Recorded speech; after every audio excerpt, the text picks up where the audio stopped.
Deux condensateurs sont branchés en parallèle avec une pile comme sur la figure ci-dessous. Si on débranche la pile et que l'on branche les armatures de signe contraire des condensateurs ensemble, quelle sera la charge sur chacun des condensateurs à la fin? Dans ce genre de problème-là, on essaye toujours d'aller trouver combien il y a de charge sur chacun des condensateurs dans la situation initiale. Et là, ensuite, dans ce cas-ci, on vous fait enlever la pile et on va faire en sorte de brancher les armatures de signe contraire ensemble.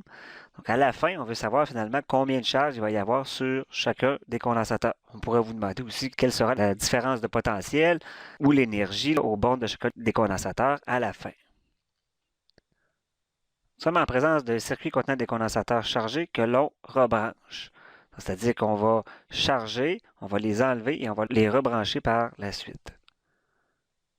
Cherchons pour commencer la charge sur chacun des condensateurs. Ça, c'est toujours la première étape que vous devriez avoir à faire dans ce genre de problème-là. Là, étant donné qu'on est branché en parallèle, je sais que le condensateur C1 va avoir une différence de potentiel de 12 volts et le condensateur C2 aussi va avoir une différence de potentiel de 12 volts. Puisqu'ils sont en parallèle, delta V1 égale delta V2 égale delta V égale 12 volts. Le delta V, c'est la différence de potentiel de la pile.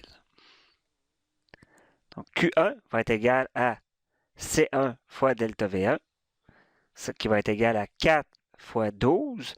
Le 12, c'est la tension. Le 4, c'est le 4 microfarads, ce qui va me donner 48 microcoulombs. Le condensateur 1, au départ, a 48 microcoulombs. Q2 va être égal à C2 fois delta V2. Ça va être égal à 6 microfarads fois 12 volts aussi, ce qui va donner 72 microcoulombs. Donc, on connaît maintenant la charge que porte chacun des condensateurs dans cette situation-là. Ensuite, on vous dit qu'on enlève la pile. Je vais faire disparaître la pile. Je vais partir avec mes deux condensateurs et on vous dit qu'on va rebrancher ensemble les armatures de signe contraire. Donc, je vais brancher le plus avec le moins de l'autre condensateur. Pour faire ça, c'est comme si je prenais le condensateur puis je le virais de côté, comme ça ici. Voyez-vous, donc quand je vais refaire le branchement, je vais avoir le moins qui va être connecté avec le plus de l'autre condensateur et le plus avec le moins de l'autre. Finalement, ça va avoir l'air de ça. On a calculé que sur C1, j'ai 48 microcoulombs. Donc, je vais avoir moins 48 en haut, plus 48 en bas. Alors que pour le deuxième condensateur, je vais avoir du côté plus, plus 72 et du côté moins, moins 72 microcoulombs. Bon, ça, c'est pas ce que je vais avoir à la fin. Ils ne seront pas distribués de cette façon-là. Il faut essayer d'aller trouver finalement comment vont se répartir les charges après ça. Il va y avoir une charge équivalente à tout ça. J'ai juste à additionner finalement les charges en tenant compte des signes ou les armatures. Autrement dit, quelle charge équivalente j'ai avec l'ensemble de ces deux condensateurs-là? C'est la somme de Q1 et de Q2, mais en tenant compte des signes. Étant donné que j'ai moins 48 sur un bord avec le plus 72 de l'autre qui sont branchés ensemble, il y a des charges qui vont se neutraliser. J'en ai 48 qui vont se neutraliser. Finalement, il va m'en rester seulement 72 moins 48. Ici, comme ça. Le moins 48 avec le plus 72. Donc, la charge équivalente qui va me rester de disponible là, du côté en haut, ça va être 72 moins 48. Il va y avoir plus 24 microcoulombs.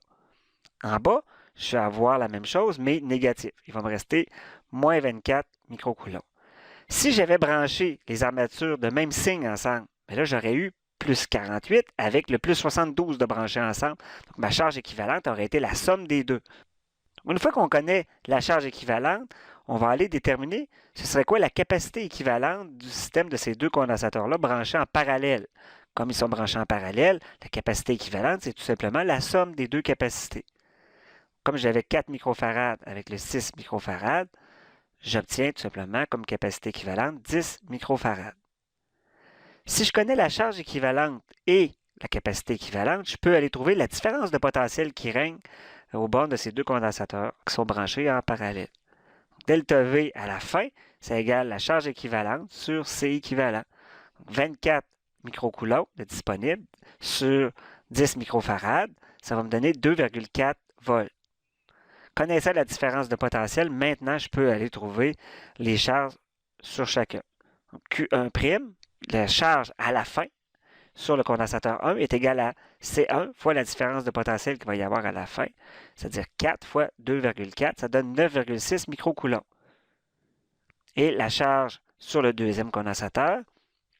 Elle va me donner 6 fois 2,4 qui va me donner 14,4 microcoulombs. On voit que la somme 9,6 plus 14,4 me redonne bien le 24 microcoulombs de disponible à la fin. C'est juste que les charges maintenant sont réparties au prorata des capacités des condensateurs.